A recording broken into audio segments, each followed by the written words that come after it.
Guys, welcome back to another episode of First Timer Friday. And today we're talking all about lobster season.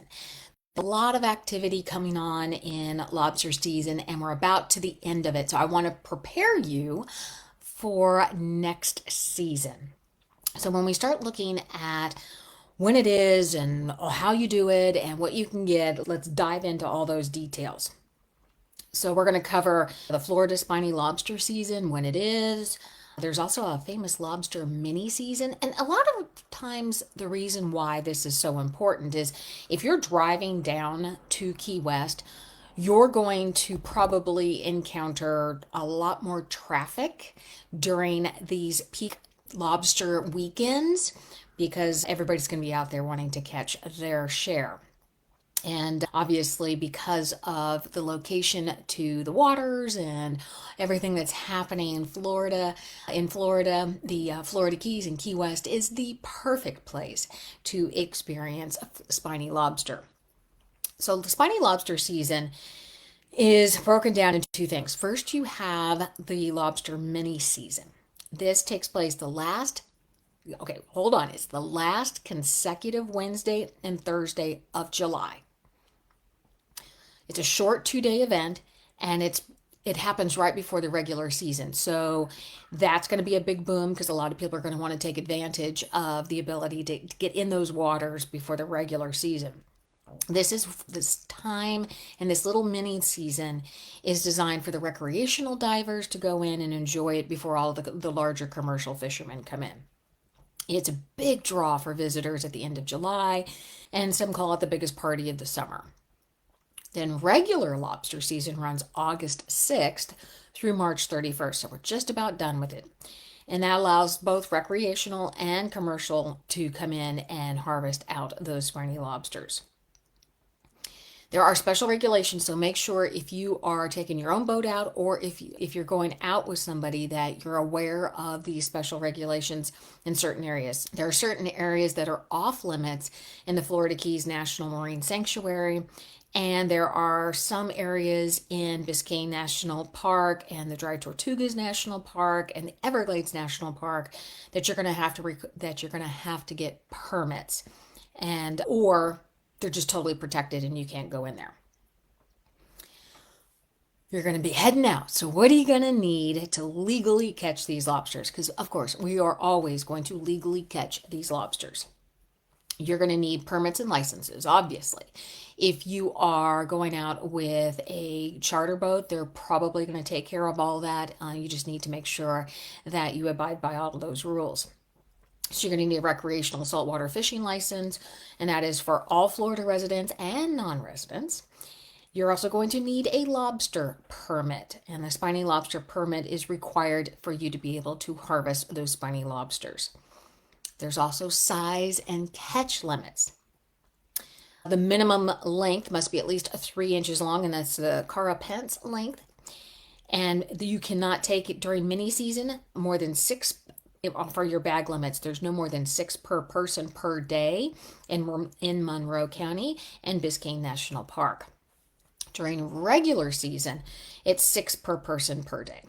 And no more than 2 daily bag limits are in the water. So that's a possession limit. Again, if you are going out with a charter captain, they're going to know all of this and they're going to make sure you stay within compliance. Keep in mind, you cannot take egg-bearing female lobsters and you cannot use a spear gun to get these. You're going to have to use those little tickle rods to get them out. Make sure that if you are diving down that you have your dive flag up. It's essential for safety so all the other boaters know that there are divers in the water. And you want to make sure you do that even when you're snorkeling and night diving and all of that. You're going to want to take your tickle stick and your net. And that way you coax out those lobsters from their hiding spaces. And you're going to have some sort of measuring device on you so that you can make sure that they are in compliance.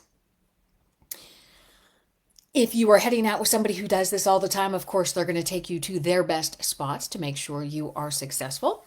But keep in mind, since you are diving or snorkeling or however you're going down, you're going to want to be in shallow waters and they're going to be around coral reefs. And that's real easy for beginners to do that. You can think about where you snorkel and all that. artificial reefs and open water areas. They love to hide in those rocky formations. And even think about boat launches. There's places to hide there, but that's not where you're going to go off and hide for them. Go off and look for them, obviously. But when you're in the water, what they say, and I've never done this, but what they say is you're going to look for those hiding spots under rocks and corals, and you're going to want to go early in the morning, or some people even do night diving whenever they go out. And you're going to want to use one of those tickle sticks to gently coax out those lobsters. If you're not wanting to go in the water and actually get the lobsters, but enjoy the festivities around lobster season, be sure to check out Lobster Fest. Lobster Fest occurs in August in Key West. It's an annual event, and it helps to celebrate the Florida spiny lobster. There are parties and fresh seafood and events all up and through Key West and along Duval Street. And it's a really fun time. Be sure to check out Lobster Fest if that's something that you're interested in. Heading into Key West and you want to check out some places, obviously Concord Public Seafood Company has lobster, but we've talked about other places that have lobster. As long as it's in season, it's going to be fresh, and you just want to make sure that the vibe of the restaurant, I think, is more so important than maybe the menu offering. It's where do you feel like you want to sit and eat? What kind of view do you have? What kind of atmosphere do you want? And that drives a lot of the decisions on where I eat. Some tips to be successful in lobstering. Obviously, you're going to want to be in good physical health. If you're not in good physical health, don't go in the water, please. Leave that to somebody else. Maybe go out and sit on the water or sit on the boat and watch it. But take care of yourself and make sure you're healthy and everything to be able to do that. Follow all those local regulations and make sure you are permitted and licensed. Don't go out on the waters if it's not going to be beneficial for you to be out on the water. You're going to want to make sure that the waters aren't all churned up because you're going to want to be able to see these lobsters. Make sure you have your right gear. And again, if you're working with a local charter captain, they're going to make sure that you have all that right gear. And plan ahead.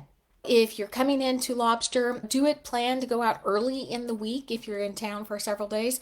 And if the water or the weather doesn't cooperate, then maybe you go out, reschedule, and you go out later on. That is a real quick overview of lobster season. And like I said, we're heading towards the end of it. But teeing you up for August coming up will be Lobster Fest, and that will be the kickoff to lobster season. Keep in mind those last few days there of July, it's the consecutive Wednesday, Thursday, I think is what I said, is mini lobster season. And so you can try that out as well.